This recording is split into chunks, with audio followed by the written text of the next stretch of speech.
Greetings, everybody, and welcome to another edition of the Metal Command podcast. Tony here with you, and today I'm bringing you an interview with Justin Roth of the band Workhorse.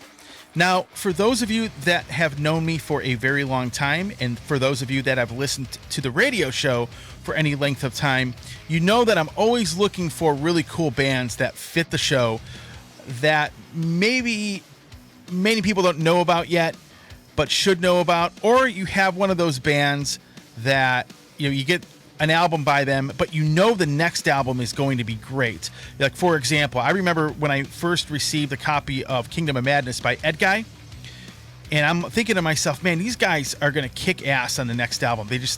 I just have that gut feeling. And then Vainglory Opera came out, which it's still in my opinion, one of the greatest power metal albums ever. And then obviously Edguy ended up getting better and better, then Avantasia formed, and the rest is history. Havoc is another good example. I remember getting their first album, and then I really loved it.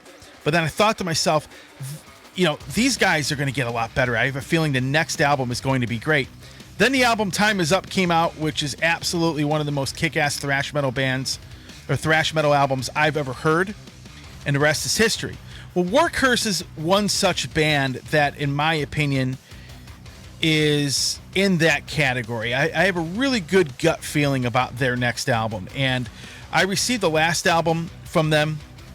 Thank you, Craig and Lum, for putting me in touch with them. I know it's kind of a belated thank you, but nevertheless, thanks to Craig and Lum of the band Heathen.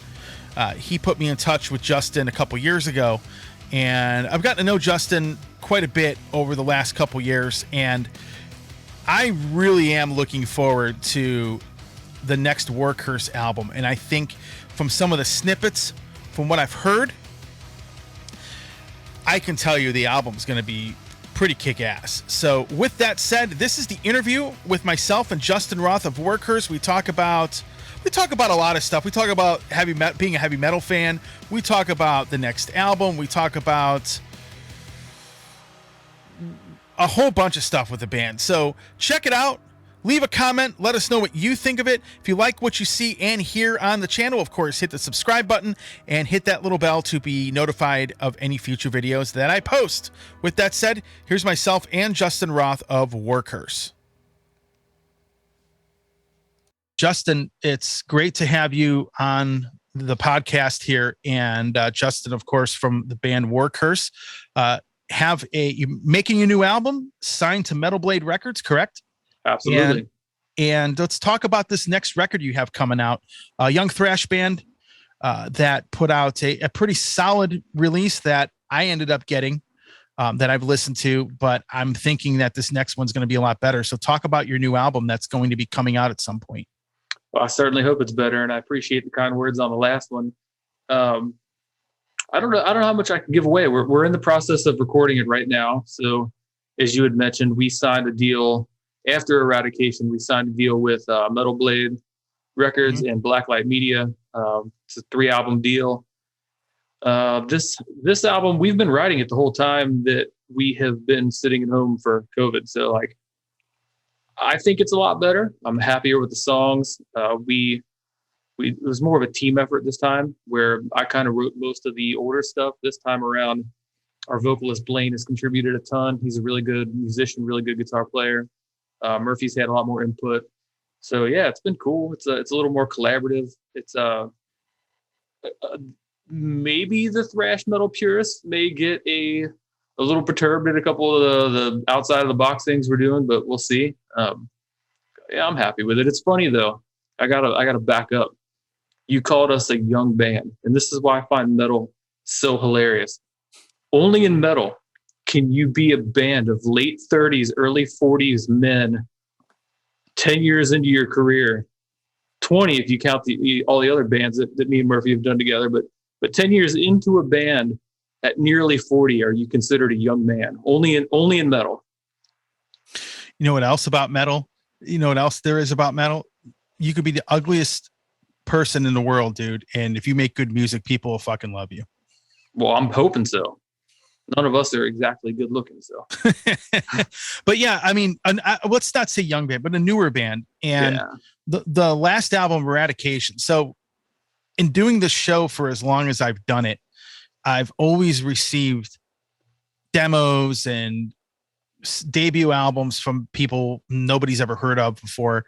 And a few of these guys came out and really ended up putting out great stuff later down the line. Maybe not the second album, maybe the third album, but a lot of times I would get these debut records and the second album would be phenomenal. And I kind of eradicated. So the band Havoc, which you're familiar with, I remember getting your debut album and I thought it was okay, but I kept thinking in my mind, you know what? These guys are going to be really good. I just had this feeling on the next record, and Time Is Up came out and that thing was unbelievable. So for me, I get the same gut feeling that your second album is going to be pretty awesome. You know, that's my actual gut feeling. Just by listening to the music, it's kind of like you made this record, it's your debut album, but typically things start to come together in the second and third release that you put out. And you telling me that it's a more collaborative thing is actually even better, because once you start getting more input and people are on the same page, usually you put out a much better record. Yeah, I mean, I certainly hope so. So I guess you were lucky enough to miss the actual first record, which was Final Days. Nothing against it. We put that thing out as a demo. It was all right. It got us to Eradication, which got us to where we're at now. But definitely, you know, I mean, Final Days was like a collection of bedroom riffs that I had been sitting on for God knows how long. And that was slapped together. I mean, we recorded that entire album in 4 days, start to finish. There's so many screw ups and so many, you know, it's raw. It's the first album, so I'm not going to lose sleep over it. Right. Eradication, you know, it's an album that I'm definitely proud of. And, you know, that thing got amazing reviews. And, you know, we did appreciate, you know, guys like you and a lot of the other, you know, the people in the actual metal media, not the, you know, I mean, it got covered by, you know, I think Metal Sucks ran it, Metal Injection, but as a whole, it's, you know, in the underground, the thing did great. And it's hard to follow something that, I mean, the average scores, they were all, you know, if it was like a 1 out of 10, you know, it was like a bunch of 8s, a bunch of 9s, 9.5s, 10s. You know, people really like that album. So it's intimidating to have to follow that up. That's for sure. So, you know, we definitely know what we're up against, and we hope that people like this album more than the last one. You never want to go backwards. I know that I like it a lot more, so I hope that means everybody else will like it a lot more. But yeah, right. You know. Well, you could thank Cragen for that. I've known him for a number of years, and you know, with a lot of the bands that he was a part of, you know, like Prototype and you go to Psychosis, and obviously he was playing, you know, filling in for Gary with Exodus. But Cragen has probably been on my show quite a bit over the last 20 years, and typically guys like him, when they start recommending bands to me, because right now it's so difficult. Just, you know, I'm sure you're probably dealing with this right now. Back when I started the show, I probably would get a promo, you know, when I used to send CDs, I probably ended up getting a couple promos a week. Now I get like a couple hundred promos a month. You know, I get like 50 electronic press kits a week sent to me. It's unbelievable. If I showed you my email box, you'd see like 1,000 unread messages from publicists of things I just don't have time to get to. So now I rely on people that I know to really, it's almost like a job thing. It's, you know, referring bands to me. And so Cragen has done that with a few bands that I've never heard of. And you guys were one of them. And I think you could thank him for really introducing your music to myself here. Yeah. I mean, we were lucky. I mean, he laid down that monster of a solo on Serpent, which was cool.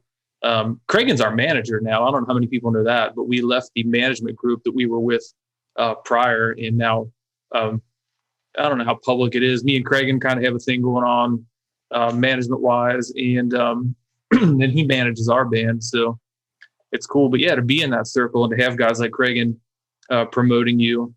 We were also fortunate enough to do the Exhorter thing and go out with those dudes, and you know, that helped us get some publicity and some eyes on us. So yeah, I mean, the Order Guard has been, you know, they've been cool towards us, and it's, you know, it's nice. It definitely helps. Yeah. And that's the one thing I love about, so for those people that follow the show, I play a lot of different stuff. But my number one genre or subgenre of metal, as you might want to call it, has always been thrash metal. You know, basically it went thrash metal, and then power metal. People think I love power metal more, and that's definitely not the case because I like Halloween and I'm friends with those guys and all that stuff. It's really not the case. Thrash metal is literally my favorite thing, and that's what ended up getting me into the music to begin with, like the early Metallica stuff. Exodus is probably the whole entire reason the show even exists, especially with the name of it. So thrash metal has always been my thing, and I've always loved discovering different thrash bands out there. And to me, that group of people has always been the coolest group of people to deal with. I remember first meeting the guys in Exodus, and it was like, man, these guys, like you talk to them and it's like, you've known these dudes. You feel like you've known these guys for like 30 years, the way they talk to you. It's unbelievable. Yeah. I mean, I work for them, right? Do you know about that? No, I don't. I did not know that. Yeah. So I have tour managed for Exodus in the past, and I have regularly guitar tech, mainly for flight dates. I try not to do long tours with other bands anymore. Right. But yeah, if they've got like a festival or if they've got an engagement, they need a guitar tech. I tech pretty regularly for Lee and for Jack. Okay. So, yeah, I do like their VIP merch, and I do different stuff for them. I do design work for them behind the scenes and some really odds and end stuff. Yeah, so like I love the Exodus dudes. They're super cool guys. They're actually probably one of the nicest bands that anybody could ever meet. Mm-hmm. But yeah, as a whole, I mean, I agree. Thrash metal was my first love. I mean, I found metal through bands like Metallica and Megadeth when I was a kid, and kind of the natural order of things. Punk rock became really popular. I think we're close to the same age, so mm-hmm. Yep. I mean, you remember like when punk rock sort of like buried metal for a while and played in punk bands, and it's kind of like if you mix punk and heavy metal, you get thrash metal. So it was always kind of it made sense. My guitar playing is very rooted in punk rock. So yeah, thrash metal, yeah, it just definitely made sense. I have to ask you this. I can relate. So what was it like to be able to work for Exodus? Because when you get to know people, that musicians that you really love, and then you get to do stuff with them. Mm-hmm. I can relate to that because I've had the same experience, and I can tell you that had to be a lot of fun to be able to work with those guys and to still work for them. Yeah, that's cool. I mean, it was intimidating the first time. How it even came to be. So I'll back up. I mean, I worked for Exhorder for a while, I think. Correct. Yeah. You know about that. Yeah.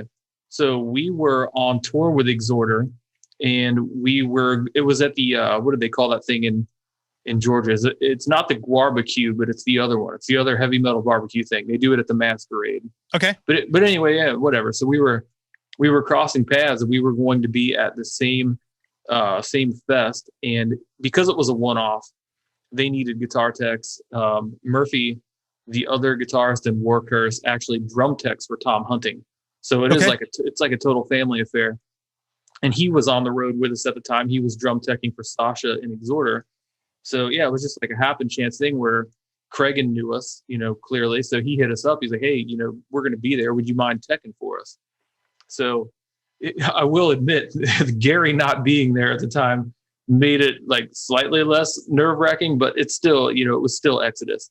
And so, we went out, we teched for them, we did a good job, and they kept calling us. But yeah, the first time I've set up a guitar for Gary Holt, and, I made sure I asked him how he likes his action, how he likes this, how he likes that. And, it's weird to even talk about, to think like, I set up a guitar for Gary Holt, gave it to him, he played it, and he liked it, so that's, yeah, it's bizarre, but it was super cool. I mean, I love that stuff. If you open up the Persona Non Grata, the most recent album jacket, yeah, our names are right in the top line. It's like their band names, crew names, and like me and Murphy are like right there. And I would be lying if I said I didn't like nerd out a little bit when I saw that. So yeah, pretty damn cool. I did notice that when I did open a book, I have that box set sitting behind me, which was typically just absolutely phenomenal stuff.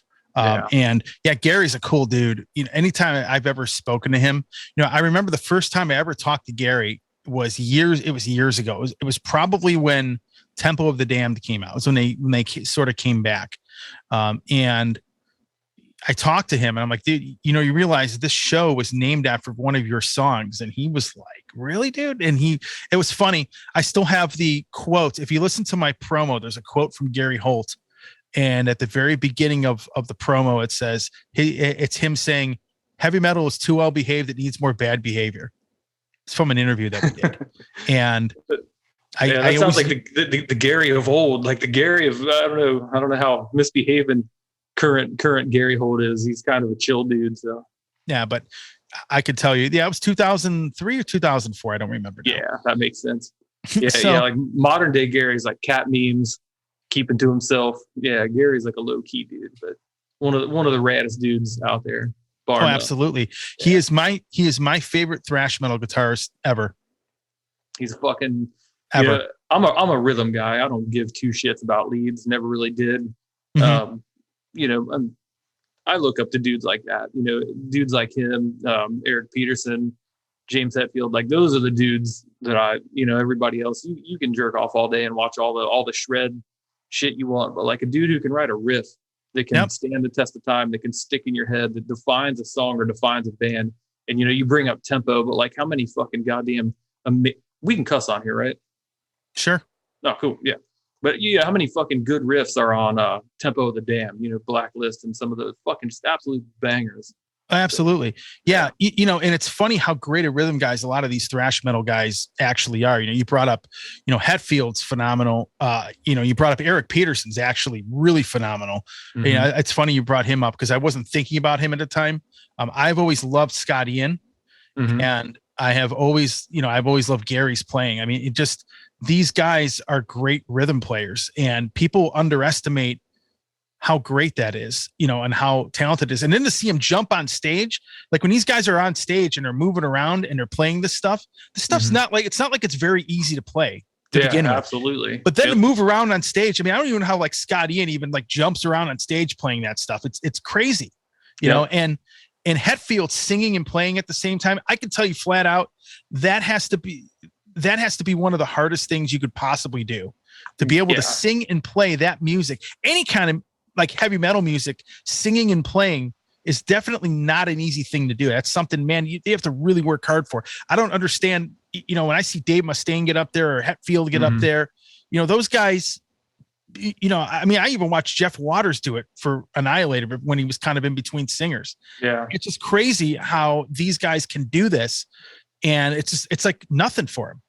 Well, you can train yourself to do it. So like, I'm sure you've seen Kyle Thomas is now playing guitar in Exhorder as well as singing. Okay. And I mean, he spent 2 to 4 hours a day just riffing. Just once you get that muscle memory, I can only play and sing our stuff at the same time. Like I can't, that's a skill that I've never had in my life, but I've played our songs so many times. The muscle memory is there. Once you don't have to think about the playing, you can free your brain up to think about the singing. But yeah, I mean, one better. I mean, you look at like Josh Middleton of Silosis. I don't even know how that's humanly possible. And you mentioned Dave Mustaine. I mean, those are not easy riffs. Like those are riffs. When I play that shit, I got to think about what I'm doing the entire time and still struggle to play some of that stuff. And to be able to stand up there, play it and sing it and do it in front of 100,000 people. I mean, that's a whole nother, that's a skill set for sure. And not everybody has it. I was always blown away by watching Scott Ian literally jump in the air, still playing guitar and landing and not falling on his face. And to be able to play that stuff like that, it was crazy. I can assure you he's practiced it many times. and I'm not too proud to admit, like we practice that stuff. When you see, I mean, I think you've seen us live, but yeah, we're high energy, man. We're running around, we're jumping all over the place and doing that shit as well. And we fucking practiced it, I mean, otherwise I used to do MMA for a long time, and it's like the same mantra. Like you train the way you fight. Yep. If you build that muscle memory in the rehearsal space, you're gonna take it to the stage with you. But if you practice staring at your guitar the entire time and you don't move a foot, when it's time to get on stage, you're gonna do exactly what you rehearsed, and you're gonna fucking stand there and stare at your guitar the entire time. So, gotcha. Yeah, I mean. It feels a little weird the first couple of times that you get in the rehearsal space and you're like, okay, this song, we're going to run around, we're going to do this, that, it feels like mildly, I don't want to use the word corny, but like, you feel goofy because there's nobody watching you and you're carrying on like fools in the practice space. But it's your job as a musician to not only play your songs and play your songs well, but like people are paying money to be entertained. And I think you owe it to them to like give them a live show. If you're just going to stand there and stare at your guitars, like they could just go home and listen to your album. Yeah. So, That's a good point. As a band, what do you feel is the biggest obstacle you face right now? Oh man, there's a lot of them. Did you hear my knee pop? I told you it was going to happen. I heard it. Yep. Finally. Being old. No, being young. Hell, we'll jump right to the opposite end. Yeah, I mean, there's a lot of obstacles that young bands have to overcome. For one, in thrash metal, we are competing. Essentially, I mean, we're competing with Exodus, we're competing with Testament, we're competing with these other bands for attention, for spots on tours. It's there's only so many dollars to go around for album sales. There's only so many hours in the day to listen to music. So, being a thrash metal band, like especially playing the kind of thrash that we play, which is kind of like in that very like Bay Area sort of style, it's inevitable that you're going to be compared to the guys who do it very well. So, my second album in is being compared to like whatever Testament did that year. They've had 35 years to master the craft. I hope they're a hell of a lot better at it than we are, but like, it doesn't matter. People don't care about that. They care about like how good is the music. So, you're competing with that stuff. So that's part of it. Being taken serious by like the older crowd. There's a huge percentage of people out there who will never give new bands a chance, who just think like it's all crap, or they think it's all just like warmed over, like rehashed versions of the past. And, a lot of them quit going to shows. And, it always amazes me when a big band comes to town, like when Slayer came to Cincinnati and they did, 20 to 30,000 people in my city where I play thrash metal that you would think Slayer fans would like. But you see 30,000 people that you've never seen in your life. And you're like, what rock did these guys crawl out from under? Right. So there's this huge legion of metal fans out there that would enjoy your music if they actually like found it or gave a shit to listen to it. So, it's a challenge to like get them to care, and you can't make them care. All you can do is play your ass off and hope that somebody points it out to them. So, we're always thankful for shows like this, that reaches an older audience. Maybe they'll check it out. Well, the interesting thing is that one of the things that actually irritates me, this show was founded when I started doing the show. I was really promoting a lot of bands that really weren't that well known here. It was the late 90s. I mean, metal really wasn't really it was kind of making its comeback, but definitely wasn't doing it here for the most part until that early 2000s, mid 2000s type thing. That era came about. But I was really promoting bands that nobody at the time had heard of. And the one thing that they would call me and say, hey man, it's really great to hear stuff like this. And what is this band's name? This is before, the internet was as big as it is now. There was no social media back then. Mm-hmm. However, what always irritates the crap out of me, and I'll be flat out honest with you, is when I get a promo of some band that is absolutely phenomenal. And then I get a promo of some garbage side project, some guy that was in Slayer, whoever puts out, and you're like, this is garbage, but it gets all these reviews. It gets all this attention just because some guy from another band that everybody's heard of is in it. But then you have this band that I get sent this CD from, and it is unbelievable how people just won't give it any attention. Or let's say it's a band that puts out a new album and people are still stuck on some album that came out 30 years ago. And It just, a lot of times people don't give things a chance, or they don't open their minds up enough. Yeah. I mean, I call those like former members of bands, and you can always tell who they are. They get a shit ton of, love from Blabbermouth and some of the bigger outlets, and they try to cram it down your throat. But at the end of the day, if it's not good, it's not good. Right. But I mean, I try not to be like all sour grapes. Like if I just come on here and bitch the entire time about like how unfair things are, like it's not a good look. But yeah, at the end of the day though, I mean, I don't know. They're trying to sell ad space, so they're relying on clicks. And like, are you going to click on an article about my band, or are you going to click and see what the fuck like Dave Lombardo is doing this week? So sure. I can see it. I can see it from both sides of the table, but you're absolutely right. And there's that part of it where it's like the former members of bands that get all the love because of the name of the band. There's also like once a year, twice a year, they'll pick like a band that's going to be like the it band for the year, and they'll just ruthlessly cram that shit down everybody's throat. But yeah, I do feel like if the media as a whole was more responsible, or actually just gave a shit to do their jobs better, that there would be more love to go around, because I think there are people out there that are hungry for music that, be it, I don't know, ineptitude or laziness, or I don't know, maybe they're just not tech savvy, or, like a lot of our fans just don't like Spotify. They're just not going to find it. They need everything to be spoon fed to them. And, right. Maybe if they would spoon feed it to them, they would like it. So there is a fair amount of that. And it's what's funny. You talk about, people promoting the it band, and there have been times where I've done that and I didn't even realize I was doing it. I remember there was a couple releases by a couple bands that came out, I don't know, back in 2020 or 2019. I don't remember who it was, but all I did was talk about these same two bands constantly. Then I was going back and listening to podcasts. I'm like, man, I completely ignored like everybody else and didn't even mean to do it. And sometimes you fall into that rut where you're so enamored with something that somebody came out with, and you just forget sometimes there's all these other releases. And there's been times where I have actually not really gave some things a fair chance to listen, as far as listening to the albums. And then the next year I start listening to the albums a bit more. Then I feel bad that I didn't promote them more. It happens. I actually, 2019 was the last time that happened. And 2020 became the year I personally went out and told myself I will not do that. And so far I have not done it since, but it can happen with some of these outlets out there, unfortunately. Well, some things are good and undeniable, so it makes sense. When a band comes along and they're absolutely killing it and they are the it band for a reason, then like it makes sense. But some of it just feels so contrived. It feels fake, especially when you take, and I'll use some examples, and I mean no disrespect to anybody that I'm going to mention here, but like if you have a media outlet that is notoriously, we'll just say they're kind of elitist, or they're kind of snobby, or they're into like culty bedroom black metal. And for 3 straight weeks, when Spirit Box drops a music video and they just absolutely like can't suck that fucking Spirit Box dick hard enough, I don't believe them.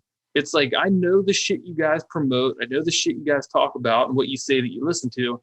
You're not going to convince me that you think Spirit Box is the greatest band in the world. I just want to like shake the hand of the publicist that like convinced them to fucking run these stories all hours of the day. So yeah. It just feels disingenuous, I don't know. I don't even know who Spirit Box is, dude. Really? Tell you. I have no. Are you fucking with me?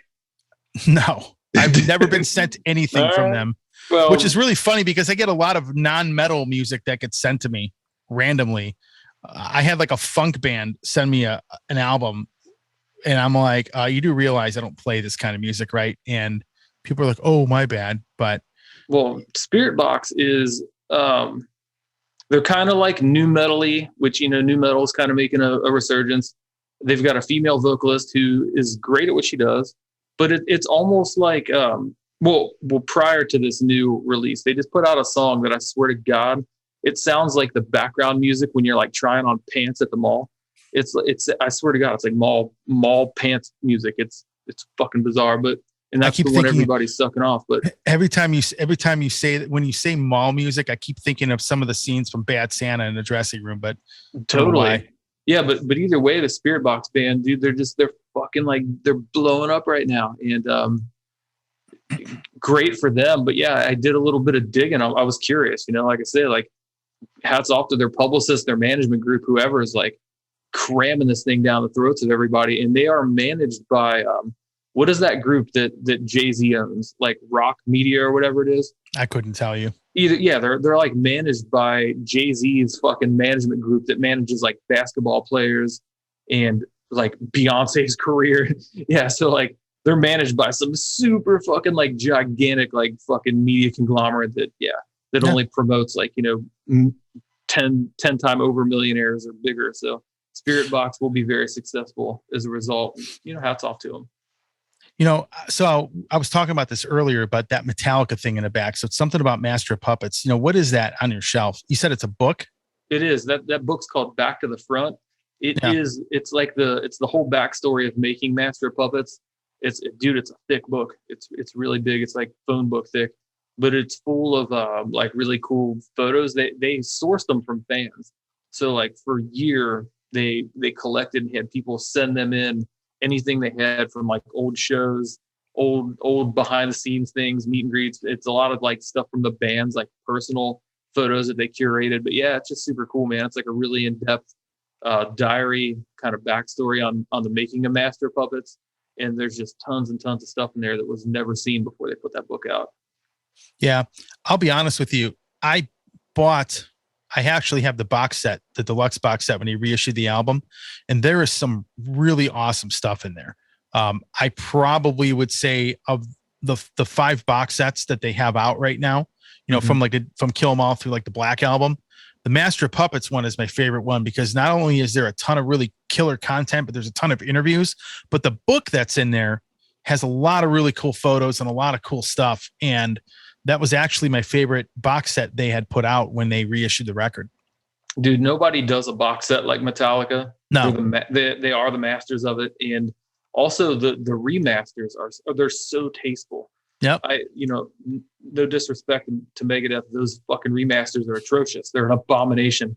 I prefer the originals 10 times over. But like when Metallica does something, they actually make it better. They don't change it to the point where it sounds odd. They're not screwing with it. But I do love all those remasters, and I bought them all too. But yeah. They definitely know how to do it, and they're lucky. I mean, they are when you're Metallica and you put out a post and say, "Hey, I'm looking for photos." Well, how many fucking people have taken photos of Metallica since their inception? So yeah, I mean, sure. Certainly no shortage of stuff out there. So it's badass that they actually care about their fans enough to curate stuff and give it to you. So yeah, I'm obviously a fucking huge fanboy. You probably knew that, but the thing with Metallica, I love the first 5 albums. I know some people don't like the Black Album, whatever. I like the first 5 probably the most. And that's why I bought those specific sets that came out. But you know what? When you look at the quality of those things, and I don't know if do you own any of them? Yeah. Okay. Yeah. When you look at the quality of these things, it is unbelievable. What was really cool about it, on top of all this physical product that was inside of the box sets, they give you a download card so you can download it, so you don't have to rip all of it into MP3. And then how they have like the Live in Seattle on vinyl, and you download the digital version of it. I mean, to me, the way they did that, it was totally fan oriented with how they did everything in those sets. I think the Master of Puppets one is still my favorite, but the best live albums was the live album that the Live in Seattle was obviously amazing, as you know. 89 Seattle is the greatest set any metal band has ever played in history. So. And then they had something kind of similar, sounded almost just as good in the Black Album as well. They had that was the 93 or 94 Mexico set, I believe it was. Yeah, the Mexico City set. Yeah, that was great. But here's what's really cool about it is that when you go and maybe I notice these little details when you pull out, because I have original pressings of a few of their albums on vinyl, for example, and I pulled out the Master of Puppets, or when I pulled out the Kill 'Em All album to listen to it and throw it on the turntable. What was really cool is it kept all of the original like logos and everything they had it that on the record looked almost identical to the original pressing, except they had the blackened logo on it. Yeah. They didn't change it. They didn't redesign right. it. Yeah. And they made sure that those little details, that nostalgia was still on there. And that goes, I always think that's definitely a Lars thing because he was such a music fan and a collector back in the day. It almost feels like he probably instigated a lot of that stuff. I mean, I don't know if that's true or not, but it feels like he had a lot to do with that, being a music fan himself. Yeah, I mean, people give Lars a lot of crap, but he's definitely, I mean, as far as I can tell, it seems like he is kind of the driving force on a lot of the business decisions. And also, like you said, I mean, he's kind of a nerd for this stuff, so it makes sense. But yeah. Absolutely, man. So when is this album coming out? When are you guys going to be coming out with it? Do you have a date? That's actually, I wish. We're about a month and a half, 2 months into recording now. So I'd say we're past the halfway point. I don't know. It's going to depend on vinyl production. I think right now vinyl production is pressed like 6 to 9 months out. So Yeah. what we hope to do, and again, this is speculative because I'm not at liberty to like make decisions for the record label or anything, but we would like to release a couple of singles and just get the ball rolling, give people some new music. And I mean, that seems to be the way the industry is going now anyway. It seems like even, Ozzy and a lot of the old guys, you get 4 or 5 singles before you get an album. So, if they're cool with it, we'd hope to release some singles, in the next few months. But ultimately, it'll probably be like, I don't know, the end of Q1 next year, probably a few months into the year before we get the entire thing released and pressed. So. Yep. Well, unless some labels do own their own presses, but unless you do that, you're not going to really be able to put the merchandise out the way as fast as you used to be able to. So a lot of bands now they're releasing like a single, like 8 or 9 months before the album comes out. Then 3 months later, another single comes out, and then another one comes out. And finally the album will come out shortly after the third single comes out. It seems to be 3 is the magic number for that. And, I really can't wait to hear it. I'm really interested to see what you guys have come up with. I think that the album, I mean, I don't consider the demo the debut. I always consider like your first real record. So I'm going to call it the first album. That's just my opinion. Yeah. But the next record, I can't wait to hear it because I think that there's going to be some good stuff on it. That's my gut feeling. It's rarely wrong. I mean, I've been wrong maybe twice. A couple bands really kind of flopped, but it hasn't happened. I haven't been wrong in 15 years on that. So, well, I'm hoping you keep the streak alive, but yeah, I think it's good, man. I think you're going to dig it. I'm my own worst critic. I mean, if I thought it sucked, we wouldn't be in the studio recording it. We would be at home rewriting it. So, right. Absolutely. Who do you have recording it? We're working with a guy named Neil Turi. He owns a studio called Amish Electric Chair Studios. I absolutely love the name of that. It's great. Yeah, Amish Electric Chair. It's badass. Dude, his studio is fucking dope too. This guy's got a hell of a setup. But he's located in Athens, Ohio. So he's like over by like Ohio University. Super legit engineer, super good engineer, good producer, good musician in his own right. But we went to him because he doesn't. This is going to sound backwards, but like we didn't want to go to somebody that just does metal. I think that there's kind of like there's like a stagnation right now as far as production goes. There's a lot of things that sound similar. You got like 3 guys mixing everybody's albums. You got everybody's using the same replaced drums and similar guitar tones, and like we really wanted to deviate from the norm a little bit. So we found a guy who records everything like old school, very organic, lots of room mics, lots of outboard gear, and not a ton of in the box tomfoolery. So yeah, like we went to this dude. He's known for like natural drum tones and like big room sounds, and he records a lot of indie bands, like indie rock bands. So yeah, we figured we'd try something different. And so far, I mean, I am fucking thrilled with my guitar tone. This dude is on top of things. The vocals are sounding humongous. So yeah, I think it's going to kick ass, man. And we're going to give him a crack at mixing it. We'll see how that goes. I think that he's capable of doing it. So if we like his mix, we're going to have him mix it. And then the goal is to send it to Ted Jensen to get it mastered. So yeah, we're just trying to check all the boxes. We're not going to rush it. I mean, at this point in time, it's COVID fucked us right in the ass. I mean, it's been 2019 was eradication. So, we're already behind anyway. So what's an extra few weeks or an extra month to make sure it's perfect. So yeah, we're just going to get it done when we get it done. Hopefully people haven't forgotten about us by the time the damn thing comes out. Well, it's kind of funny because for the longest time, musicians were like the only people out of work. Mm-hmm. Yeah. We were the last industry that anyone gave a shit about. Everybody else got bailouts and everybody else got their, they were allowing 80,000 people in Cowboy Stadium before they were allowing 150 people in the fucking music venue down the street from my house, Right. Yeah. That's so ridiculous. And even right now, it's still tough. I mean, there's still a lot of regulations. There's still a lot of bullshit that goes on with it. Some venues are still kind of in like freak out mode, and some countries are still in freak out mode. I mean, I don't think things are going to go back to normal for at least another year. So. Yeah, I don't know. The thing is, I don't have time to go out and see bands like I used to. So I went and saw one I think I've seen one show since 2018, and I went to see it not even a year ago. So, and the venue couldn't have cared less that, about COVID. They didn't ask for vax cards or no masks, no obedience masks, none of that stuff. So I didn't have to deal with anything like that. And it was it was a fun show. It was not a big club, but still first time I'd gone out to see anybody since September of 2018. It was the last time. And so the last show I did, last show I saw before COVID, I did 70,000 tons with Exodus. And after that, I didn't see a show for over 2 years. Yeah. Didn't play one, didn't see one.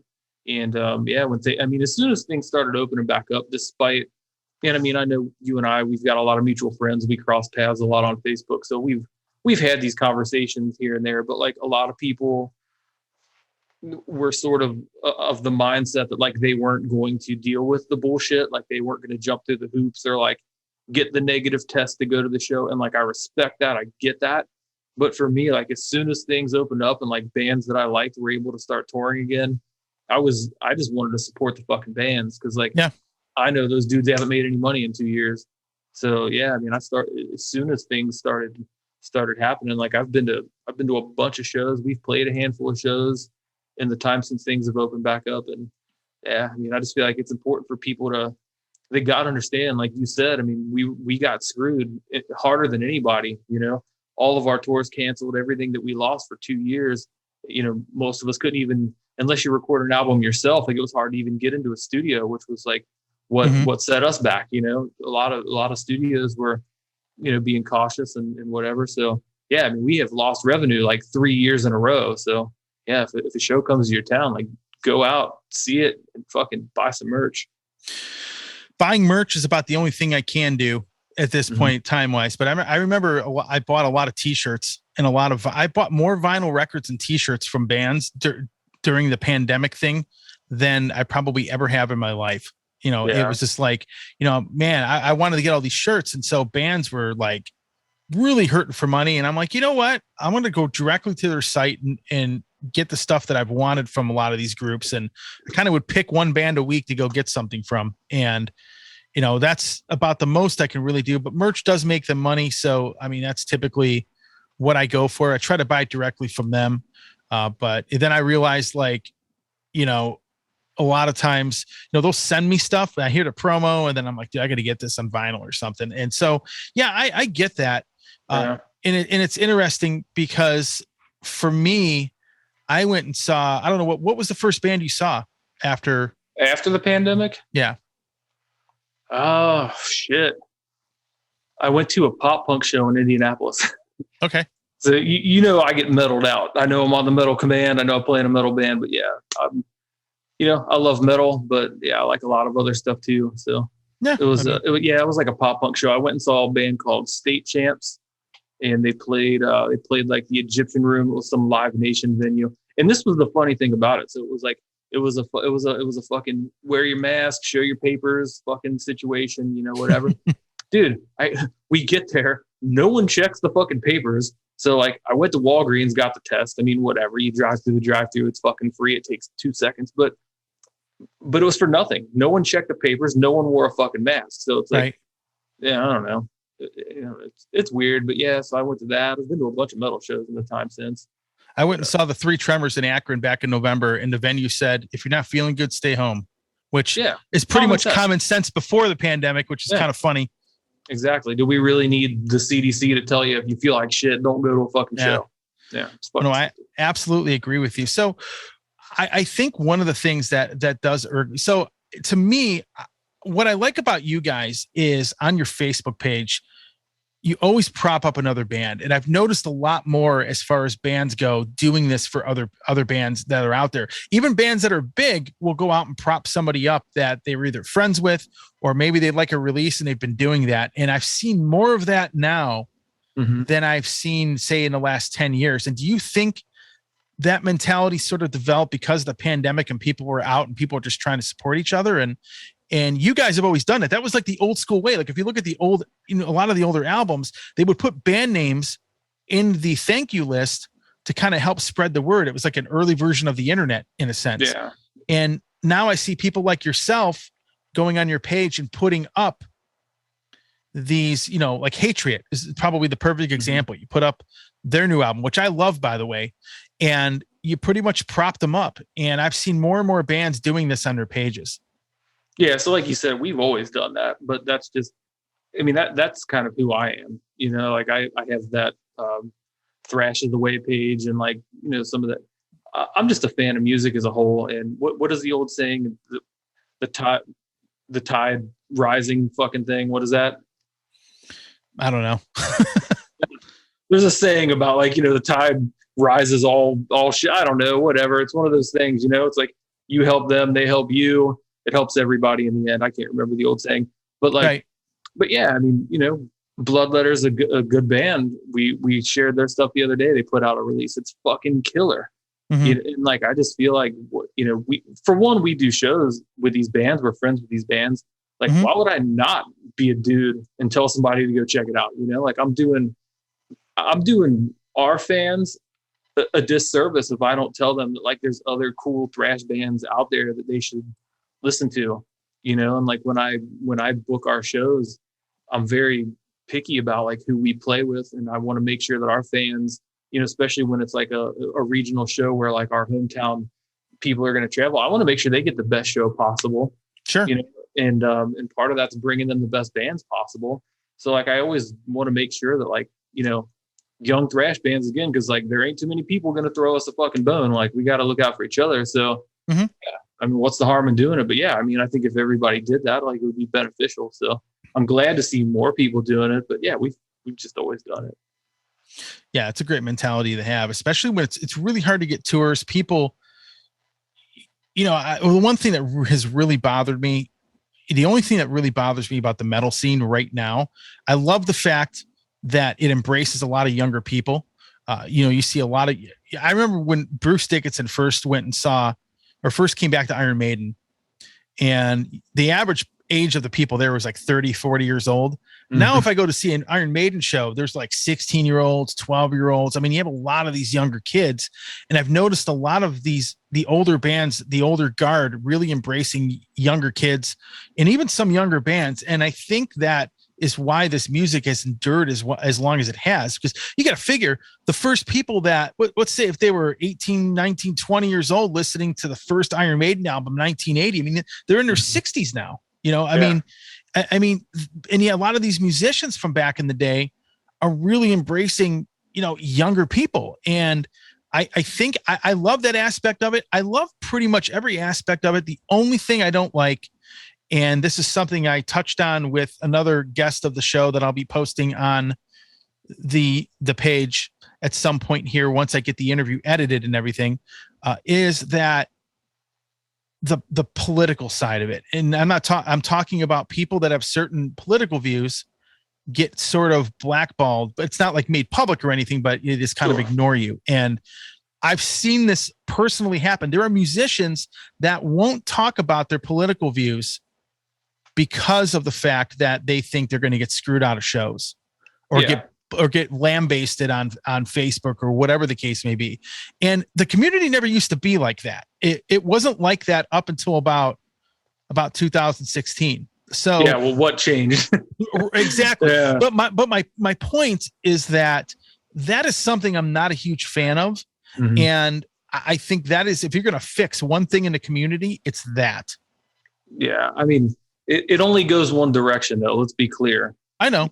Yeah. So, it and is some bands, and let me just say this, some bands are so big, it doesn't affect them. But when you get bands that really aren't like bigger names, like you have your upper echelon bands, I could consider Iron Maiden, Metallica, like, the super upper echelon bands. And then you get to, maybe a tier below that, like, some of the slightly lesser known thrash bands or, power metal bands or whatnot. And then it starts to affect them. It doesn't really affect them as much, but then when you get below that, that's when it affects somebody.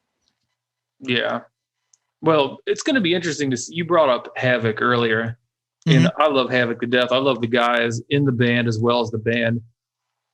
And like during the COVID thing, David Sanchez has been incredibly vocal about his feelings on a lot of things. And I love and respect that. I'm the same way. I want to see if it affects them. Mhm. You know, I want to see, I don't think we're on the radar enough yet for it to affect us, but like inevitably it will. You know, if people disagree with you so strongly that they want to like send the mob to your door and throw a fit about you, like you better hope you already have a following, because you're not going to build one otherwise. You know, Right. it's I liken it to like the Chick-fil-A thing. Chick-fil-A went very far to one side, but they were able to captivate 50% of the country. Like 50% of the country doesn't just know they exist, but like loves them.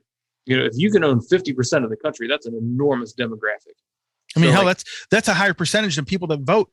well, that's my point. So like they are in a position where they can do that. Right. Now, if you're, you know, Justin's Taco Shack down the street and you have 25 loyal customers and you rely on foot traffic and you take a Chick-fil-A type stance on something, chances are you're going to be shutting your doors down.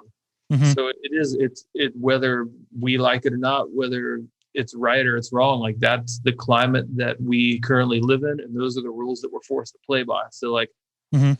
I mean, I've been yelled at by, I shouldn't say this shit. I've been talked to. Just leave it at that. Like I've been talked to by people who have a vested interest in our band succeeding, who have put money into our project and don't want me to ruin it. So yeah, it's unfortunately that's just the way it is. But again, it only goes one fucking direction. So like, you know, love it or hate it, that's the way it is. I mean, I'm with you though. I do love seeing these young kids get into metal. You know, I think there's a lot of positives. You know, if that's the only negative, then I guess like that's fine, because that negative exists in all other walks of life. It exists in corporate America. It exists fucking on every social media platform. It doesn't matter where you go, what you do. Like that rule is almost universal. Like you're allowed to have the most outlandish fucking opinions as long as they agree with Hollywood, the tech billionaires, Wall Street, you know, the machine, you know, that we're supposed to rage against here. Like as long as you agree with the entire fucking establishment, that's totally cool. But like think for yourself and you're fucking canceled. Well, the car hobby is the opposite of that. It's not like that at all. So I will tell you that I will say that segment of entertainment, people that are into classic cars, not like that at all. It's completely the opposite. It's an exception. But you know, what I think is interesting, you know, we were talking about young people getting into the music and stuff. It is amazing to see young kids, like even my son, you know, who's going to be 16 here very soon, seeing him get into like go out and having his mom buy him, you know, Ride the Lightning, and him listening to it for the first time, or going through the library of albums and CDs and vinyl that I have sitting here, and watching him discover all these bands for the first time. You know, you figure I've been listening to this band for 30 some years, but then you see a kid for the first time doing it. You're like, you know, that's me, you know, back then. And that's something I think about. Well, yeah, I mean, that was kind of the same thing.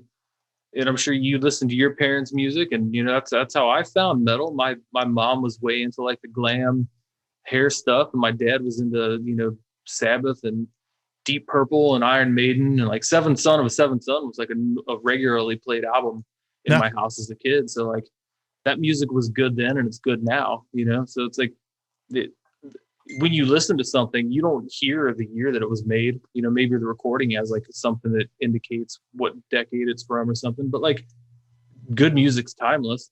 So yeah, if kids enjoyed it then, kids will enjoy it now. They just have to be exposed to it. Absolutely, man. So do you have any shows planned? Anything coming up? No, we're not going to book anything until we are done recording this album. Okay. We had some tour plans, but tour plans always subject to change.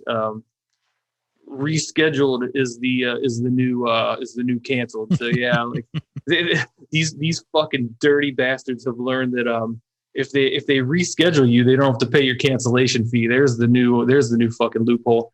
So yeah, like Mexico's been rescheduled. That whole thing's on hold. We'll talk off air about something that we recently got kind of screwed out of, but I'm not going to like throw anybody under the bus publicly. Sure. But yeah, so yeah, we're just gonna, best bet here is to do the work in the studio, make the best album we can make, give Metal Blade something to promote, something to run with, and hopefully the work pays off. So With that said, do you have a name for the album, or have you named it yet, or have we not gotten that far yet? I'll tell you off air. Gotcha. It has a name. It has a name. It has a title track. Yeah, it's got a theme. Yeah. Well, hey, it's man, good shit. Real good shit. I promise. We'll hit stop on a recording thing here and talk off air, but I just want to thank you for coming on.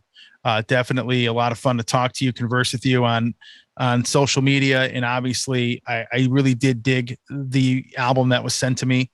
And I really think you're on the cusp of something. I really think this band is kind of like here, but I think you guys are going to end up going higher than where you were. And I truly believe that. I would not tell you that if I didn't believe it. I wouldn't even have you here if I didn't believe it. But I really think that you guys are going to do something pretty special coming up. And, that's my opinion and my gut feeling. Hey, man, people like you believing in us is it's inspiring in and of itself. So I appreciate that very much. I gotcha. Well, thanks a lot. And I'm going to hit stop on a record and we can talk off air for a minute. Hold on. All right. Thanks for having me.